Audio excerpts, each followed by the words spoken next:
Hi poetry lovers, welcome to my channel Bella Poetry. In our second series titled The Best Love Poetry and the Poets That Penned It, in our segment number 5, we'll discuss interesting and scandalous life of another Victorian poet, Percy Shelley, who actually was a very good friend of Lord Byron. Percy Shelley was born on August 4th, 1792 in Sussex, West Sussex, England. His father was Timothy Shelley. He was a Whig member of the Parliament, and his mother, Elizabeth Pilford, was a daughter of a successful butcher. They came from different social status, but in spite of that, their marriage was happy. Together they had 6 children. Percy Shelley was their eldest son. That came 4 daughters and then another young son. Percy Shelley had a wonderful, sheltered childhood.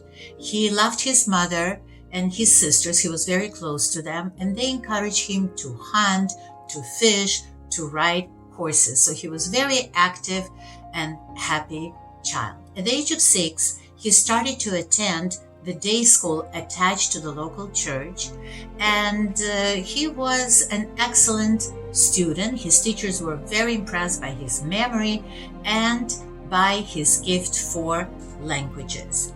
So later, after this school, he started to attend Sion House Academy, another school. He became a voracious reader. He read metaphysical literature, mystery novels, and so forth. And he was very interested in science as well. But the bad thing about Sion House Academy was that he was terribly bullied there. He was only 10 years old when he entered the school, and his peers bullied him for whatever reason it is, and it caused tremendous trauma to him and affected his personality. He started having nightmares, hallucinations, sleepwalking that continued into his adulthood. And he also started having fits of rage towards his perpetrators. After he finished the Sion House Academy, he entered the Eton College at the age of 12. And in Eton College, he started writing, but at the same time, he again was suffering from bullying. His peers, for whatever reason, this time it wasn't just one-on-one bullying, but it was mob bullying. They would literally verbally and physically attack him, and he would yell and scream at them, and that earned him a nickname, Mad Shelley. He started to be aloof. His perpetrators would bully him, and they would call it Shelley's baits, because they would bait him to lose his cool, to lose his patience, and retaliate verbally at his abusers.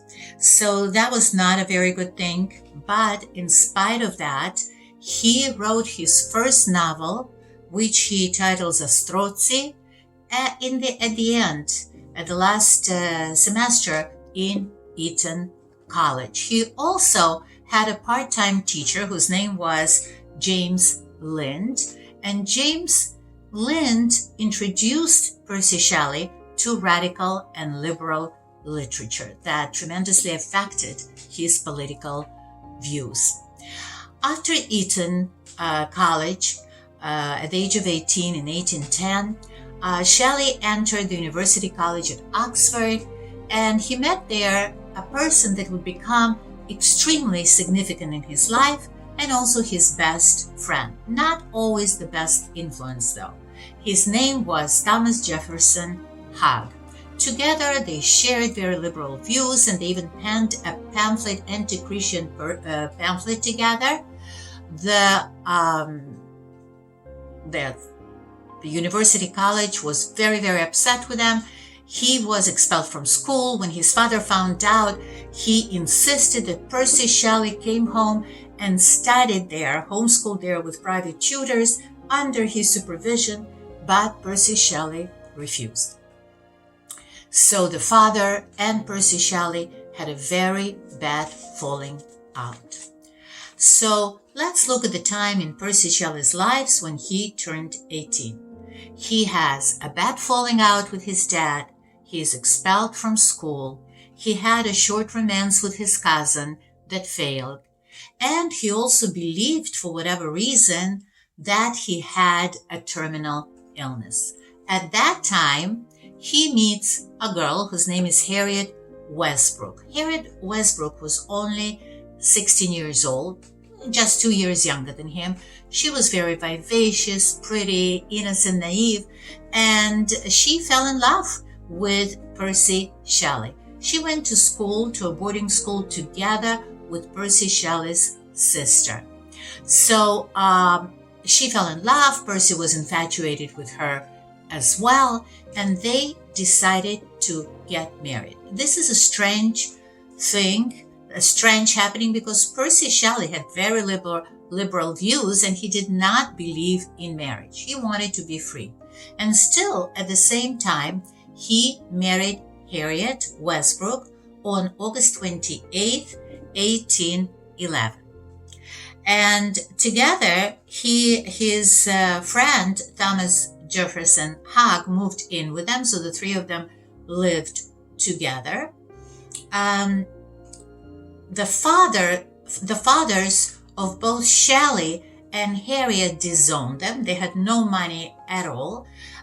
Percy Shelley came from a very wealthy aristocratic family, but he had absolutely no financial support. So the family basically had to go from place to place, borrowing money from friends.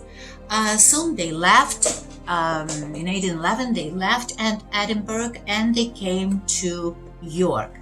In York, Shelley left Harriet and Thomas Hogg alone, and he went to try to mend things with his dad. While he was away, two things happened. Eliza, Harriet's sister, whom Shelley didn't particularly like because she was very influential in Harriet's life, moved in with them. So now there was Eliza, Harriet, Thomas Hogg, and Shelley living together. And then when he came back from meeting his father, Harriet informed him that Thomas Jefferson Hogg tried to seduce her. Obviously, Shelley was not happy, and trio, Percy Shelley, Harriet, and her sister Eliza moved to Keswick, leaving Thomas Jefferson Hogg behind. So basically, at that time, they started to survive on borrowed money. At that time, also, Percy Shelley met a man whose name was Robert Southey. He was quite famous poet at that time. By the way, in 1812, Harriet gave birth to a little daughter who she called Eliza, and Shelley was quite happy about it. But let's go back to Robert Southey. He told Percy Shelley about his favorite writer who penned a book, Political Justice, William Godwin. And he said, a very liberal man, and he told Percy Shelley that Godwin was actually still alive. Percy thought that he passed away. Percy was very excited about it. They started to correspond. So now we're in 1812. Percy Shelley and Harriet have a little girl, but their relationship started to deteriorate. And in spite of the relationship really not being successful, Percy decided to marry Harriet in order to secure the rights of their child. So he wanted to be really legal and accepted by the English society. So he married her again. But he started visiting William Godwin in his home. They had very stimulating literary and political discussions, and at that time, William Godwin's daughter, Mary, came back from Scotland.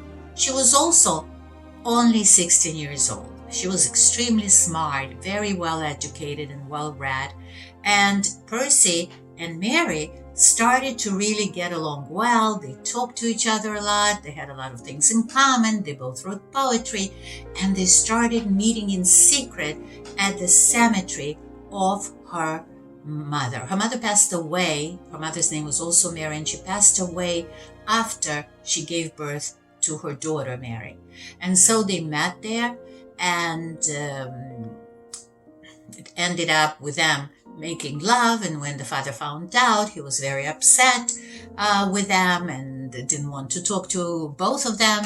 And so at the end, the couple, Mary and Percy, and Mary's half-sister Claremont, together left England and went to war-ravaged Europe. They traveled to France, they traveled to Germany, to Switzerland, but when they ran out of money, they quickly returned. But when they came back, Mary discovered that she was pregnant. She was very depressed. You have to understand, she was only 17 years old. They lived together with Claremont. Percy Shelley had an affair with Claire right under Mary's nose. She knew about it, so she was hormonal, pregnant, depressed, feeling lonely. Percy Shelley even encouraged Thomas Hogg, that came and joined them yet again, to have an affair with his wife so that he would have enough free time to spend time with Claire, which was truly despicable. But in 1815, Mary gave birth to a premature girl who passed away only 10 days later. And Mary was very, very depressed. But fortunately, she got pregnant again, and on January 24th, 1816, she gave birth to a little boy, William Shelley. Now, Shelley was very delighted to have his son William. Before that, his wife Harriet, who he was still actually married to and whom he used to bring to the house, gave birth to their second child, Charles, which caused kind of a lot of displeasure to Mary. So now Percy Shelley had 3 kids. He had a girl and a boy with Harriet, and then Mary had a daughter who passed away, and now she had a son whose name was William. Now something interesting happened at that time. In May 1816, Mary and Shelley and their son William traveled to Lake Geneva, where Lord Byron was. Lord Byron was Percy's good friend. They stayed with him, and this was the time when Mary Shelley came up with an idea to write her famous novel Frankenstein. When they returned to England, literally a couple of months later, they found out that Mary's another half-sister, her mother's daughter, Fanny Imlay, committed suicide. Percy Shelley believed that Fanny was in love with him and kept it a secret, and that's what caused her despair and caused her to kill herself. And he even wrote a few lines about it. He said, "Friend, had I known thy secret grief, should we have parted so?" In other words, probably he meant knowing him that he would have had an affair with her or reciprocated to her feelings. And if that wasn't enough, a few months later, Harriet, Percy's wife, legal wife, committed suicide as well. She drowned in the river Serpentine in London. And that was absolutely horrible because her story, the whole story, was very strange. She rented an apartment and disappeared for a month. When they found her body, they saw that she was in advanced stage of pregnancy. They didn't know who the father was. So I assume Harriet was in a horrible state of mind. She had 2 children by Percy. Percy abandoned her. She gets pregnant again. She has no money to support her children. And so she decides to commit suicide. She left a suicide note in which she asked her sister Eliza to adopt her daughter, and she asked Percy Shelley to take her son Charles. So in order for Percy to get custody of Charles, he had to improve his reputation, because he had a horrible reputation in English society. He didn't care about it before, but now he wanted to have his son. So he married Mary Shelley, who had a child as well. He married her on December 30th, 1816, and it didn't help. The court found that he is not competent to take care of his son, because his behavior, he abandoned his wife and he had an adulterous affair with Mary, and they gave the child to the foster care. Obviously, Mary and Shelley were extremely disappointed, and they decided on March 12, 1818, like a year and a half later, to leave England and to go live in Italy. And they wanted to escape England's tyranny, civil and religious. So on November 12, 1819, in Florence, Mary gives birth to their second child.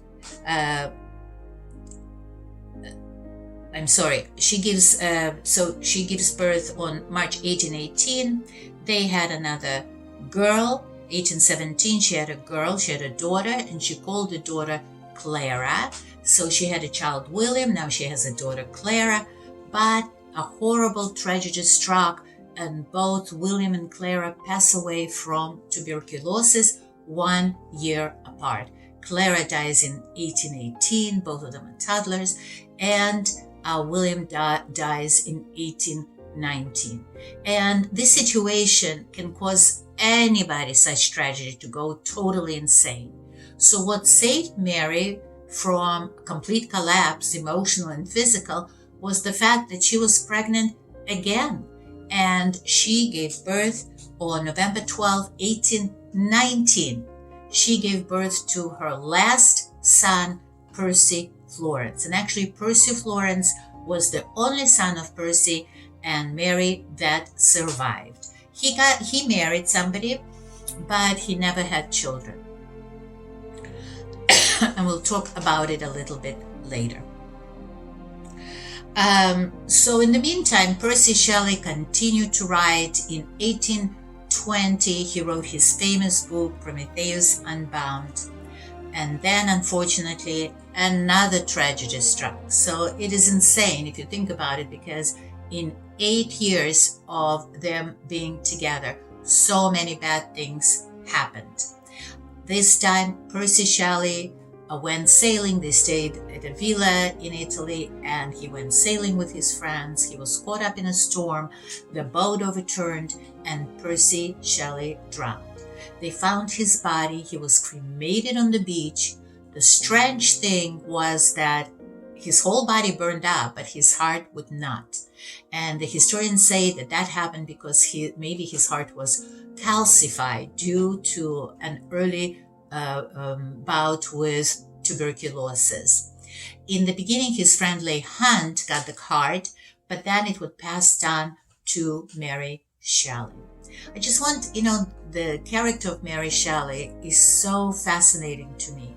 This young girl who got together with Percy Shelley at the age of 16 and suffered his infidelities and his really bad treatment of her, having 3 children passing away as toddlers, struggling. She had a terrible miscarriage that she almost passed away. Her half-sister committed suicide. Harriet committed suicide, losing the custody of Percy's child. So many difficult things happened in her life, but she became, in her own right, a wonderful writer and a poetess. And she was very, I think, amazing woman.